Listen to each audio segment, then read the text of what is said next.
Now thank you for watching, and more importantly, welcome to our new channel, Footprints and Memories. We're John and Sarah, a family of 3 from Toronto, Canada.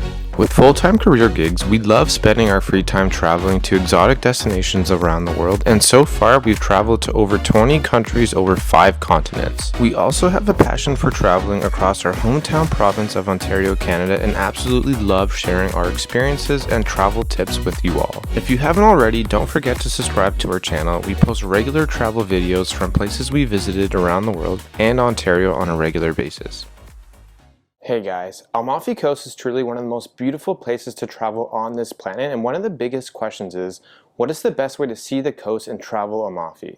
Now, after a short 7-hour flight and a high-speed train from Rome, we arrived in Naples. You'll see that each town offers unique architecture, a rich history, and a vibrant coastal atmosphere that's hard to find anywhere else on this planet. Now, if you're renting a boat, there are 2 towns that you'll want to stay in or around, which will make it easier to schedule a boat for pickup. The first town is known as Sorrento. Sorrento is by far our favorite town in all of southern Italy. It is known for its stunning vistas overlooking the Bay of Naples, with clear views of Mount Vesuvius and the island of Capri. Its elevated position on cliffs really provides travelers with unforgettable views. The town also has approximately 17,000 residents, so it's on the smaller side, but it can easily get busy during the summer months. The key attraction for Sorrento is that it serves as a convenient base and offers easy access to the nearby destinations such as Pompeii and the Amalfi Coast.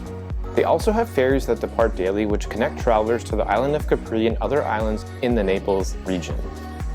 In terms of accommodations, they have hotels everywhere, but given how hot Italy gets in the summer, we stayed in a hotel that was centrally located called the Grand Hotel Capodimonte, which is one of the larger hotels in Sorrento.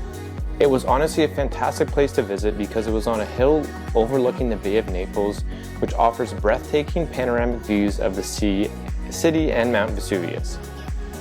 Given that we stayed in Italy in July, we wanted to book a place that had a pool. Now, the room we stayed in had everything we needed, and to be honest, I wouldn't book a room with a view, as you probably won't spend a ton of time there, as hopefully you'll be in town or on the water exploring.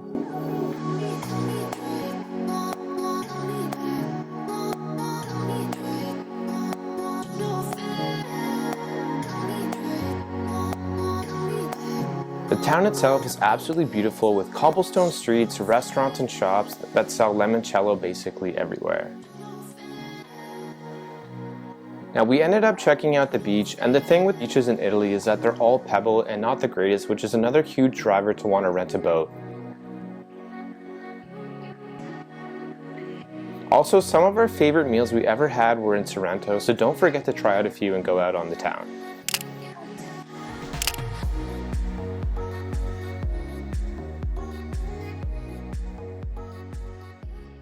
The next town you're probably going to consider staying in, if you're going to rent a boat, is Positano, which is the most photographic town on the Amalfi Coast and one of the most beautiful towns in the world. The natural beauty surrounding Positano is really unparalleled. It offers breathtaking views of the sea, dramatic cliffs, and its stunning landscapes have inspired travelers for centuries.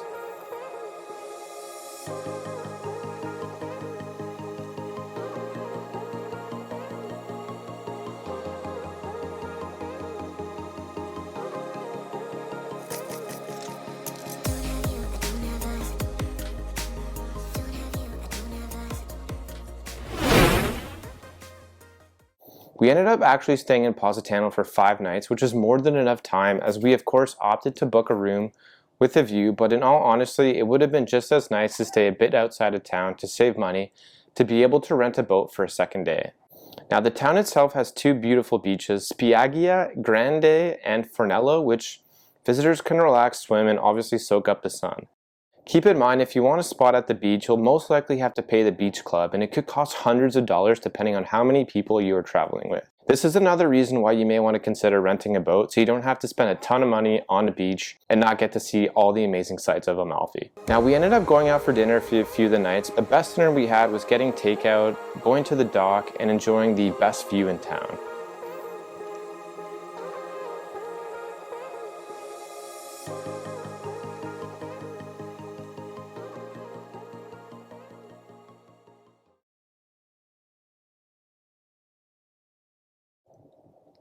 Now when we arrived in southern Italy, we knew we wanted to rent a boat, but we didn't know what would be the best value for our money and what the process actually looked like. We definitely weren't interested in negotiating with the vendors and possibly not even getting a boat at all, depending on timing. Instead, we did a ton of research and landed on a vendor that had a number of boats and skippers available for a fair and fixed price. The benefit of going with this option is that the skippers can pick you up at several destinations along the coast. The vendor we actually went with was called Restart Boat Rentals. They actually also have an Instagram page, but their website was very helpful as well. As you can see, they offer tours departing from several towns along the coast, and the majority of their skippers actually speak English, which was a huge bonus, and they have boats honestly for all budgets. Now we ended up reserving the most popular rental, a 25 boat known as the Sperivero 700, which is the perfect boat to explore the Amalfi Coast in. It can honestly host up to 6 people, it's perfect for families, and it has a swimming platform, a bathroom, and tons of space inside to relax on the boat. Now we were able to reserve the boat a few days in advance, and we were picked up at Positano Harbor Grande as we were staying in Positano at the time. The pickup was super simple. We ended up communicating via WhatsApp with the skipper. When they were at the dock, they texted us and we basically hopped on the boat from there and off we went.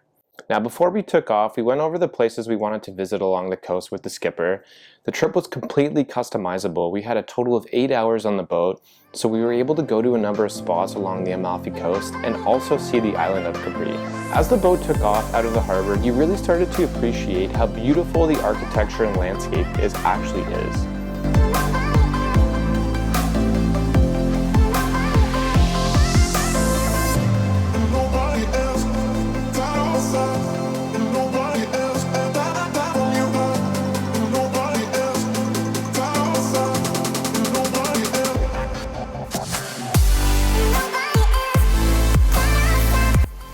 One of our first stops was the largest of the Ligali Islands known as Galolungo, which has been inhabited since the Roman times and is home to a number of archaeological ruins as well. Now this island is famous for its dolphin shape, the only island in the world that actually looks like a dolphin when seen from above. Now we had an opportunity to stop here for a bit to take in the beauty of the island, and we made a few more stops along the way, just in time for a quick swim in that beautiful emerald water. Good. Yeah, good.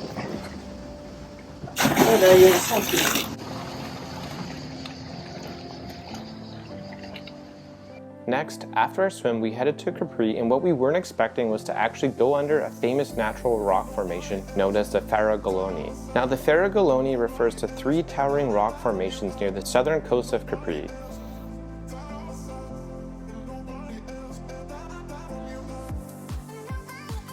Getting a photo here is basically a must for all visitors going to Capri.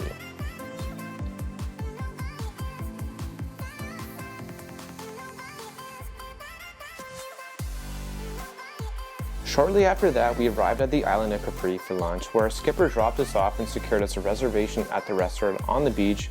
The food there was fantastic. We ended up getting pizza and pasta. After we explored the island, we went back on the boat and had an opportunity to anchor and go swimming along with the many other boats and yachts.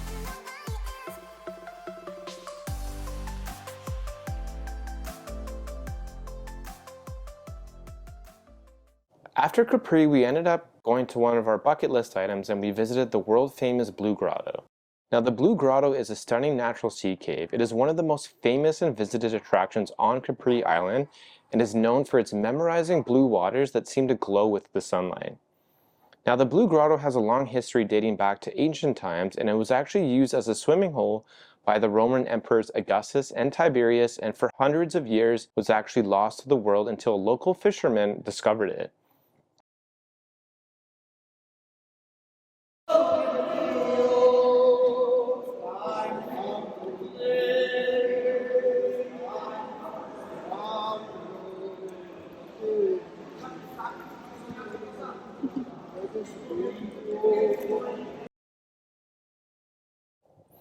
Now after the Blue Grotto, one of our favorite activities was actually motoring around all the Billionaire Yachts. What was cool was that our skipper was an expert guide and knew of many of the yachts and their owners already. This was the first time we really had a sense of what vacationing like a billionaire would be, seeing up close the yachts with helicopter pads, hot tubs, and massive crews. What was really cool was actually one of the boats we drove by actually had J-Lo and Ben Affleck on board.